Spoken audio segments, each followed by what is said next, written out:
what is the gender gap in the diagnosis of autism? Now, in my previous video, I spoke about the same thing, but in reference to ADHD. And this one, I just want to address autism because it's a little bit different. There's still the idea that more males tend to be diagnosed than females do, but there's various reasons why. Now, here's the thing. The ratio is a little bit all over the place because the ratio of men to women who are diagnosed with autism can go between, I think it's 2:1 to 16:1. And in my ADHD one, I said it was roughly 16:1 and decreasing all the time. I think most accurately now, so most currently, the ratio is about 3:1. Now, if you want to look into that, go ahead and put it into the comments because I'm just trying to remember off of stuff that I've learned and read, and that's what's coming to mind. So anyway, now again, the reason for this whole difference between men who get diagnosed with autism and women who get diagnosed with autism isn't just based on social factors. It's also based on, like, I think it was trials were initially done on more male participants than there were female participants.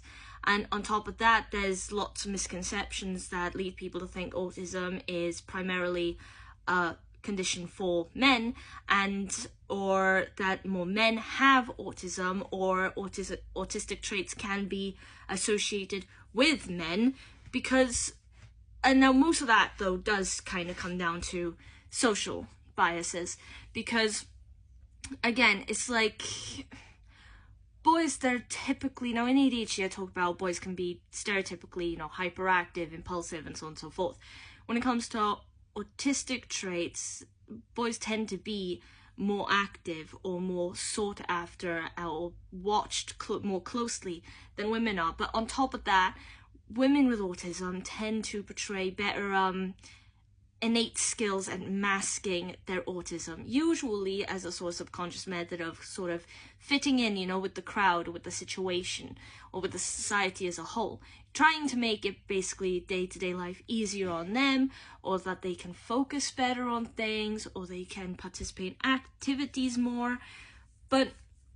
And because of that, a lot of the time, it's more likely that women will be diagnosed with autism in adulthood than they will in childhood. And another problem with this this gender gap is that it can lead a lot of women to either be misdiagnosed or undiagnosed until they're older.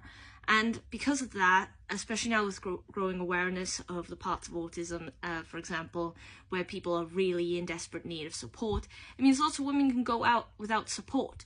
Now, I don't want this video to sound like I'm saying, ignore men with autism, because a lot of the time I'm very, very conscious of the words I use and how they come across to people, and I'm not saying anything like that. What I'm saying is it just needs to be, there needs to be a better system in place, or there needs to be more focus on females with autism than there is currently. Not more than men, just about the same.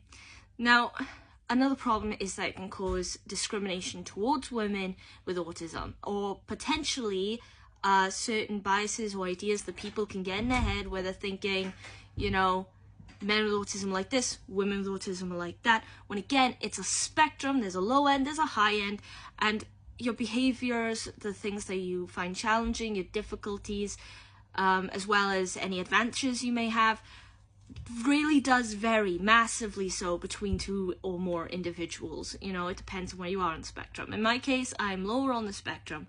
But another thing is, the reason why the ratio tends to be a bit all over the place is, now, I think comes down to the whole behavioural thing. If you're higher on the spectrum with autism, it presents more clearly or obviously in your behaviour. Like with stereotypes, for instance, if someone's watching a TV show or a movie and they have an autistic person, and they're not in everyone because it's changing all the time, awareness is growing, which is brilliant, but when you might be watching a show and you might see someone acting a bit awkwardly or a little bit unusual, or sometimes very unusually, and you go, are they autistic? Now, I've watched things with people and then they've looked and gone, is that person autistic? And I've also met people who are autistic who find that offensive, but I don't, because it's a genuine question most of the time, and they're not judging, they're just asking because they don't know, or maybe they're just curious, or they might be right, in fact. you know, and the character is autistic. Because again, spectrum, it really depends on the individual.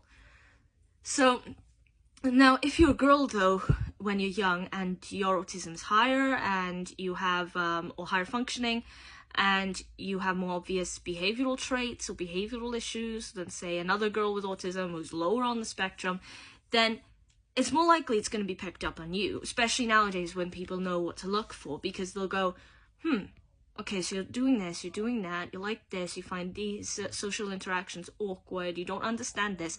Oh, okay, so perhaps you have autism, and then you can go on the pathway. If you're lower on the spectrum and you're a girl, but you have like the innate ability to mask, then it's not going to be picked up as easily, because then it's going to be like, oh, okay, so and I'm sorry, my response then was like, because genuinely, I mask all the time. Didn't know I was doing it, and it got picked up. Luckily, it got picked up when I was young, because I already got diagnosed with ADHD, and then I went to see like a health visitor a lot, or certain doctors, and they knew what to look for anyway. And it kind of led me onto the pathway when I was still a child, which is good for me, because there were lots of areas I was struggling with, and I really did need support, and I got it, which was nice. But there were lots of periods where I would go to certain places to do certain things, and if someone found out I had autism, they'd question me and be like, are you sure? Because they were expecting, I don't know what they were expecting. I think they were expecting something more obvious. And I was like, yes, I am not lying, which that did kind of offend me a little bit. But it's like, I went with a friend of mine who had a girl who had a higher functioning form of autism than I did, so it was more clear in the way that she carried herself and her behaviours or her interactions or the way she spoke. Like, she had more verbal difficulties, because that's something that carries into autism as well. It's language difficulties or language development. So she had those. Now, I was one of her only friends, and that's just because most other kids or teenagers in school didn't really understand her, or found things awkward, or she would invade their space without realizing it, and they didn't like it.